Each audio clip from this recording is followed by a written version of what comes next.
This is the Aula F75, a pre-built creamy keyboard that you really don't need to even mod. Since this is a gasket mounted structure, it creates a very soft and bouncy feel.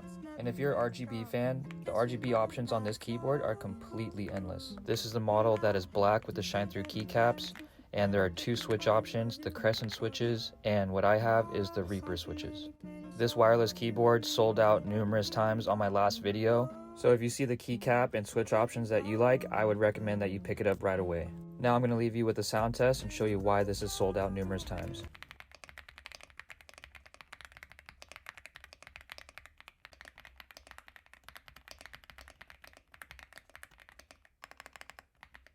I really hope you can get your hands on one of these. This keyboard sounds better than my $200 plus keyboards. You're going to love this keyboard just as much as I do. Depending on which keycaps you get, right now you can get it for $75.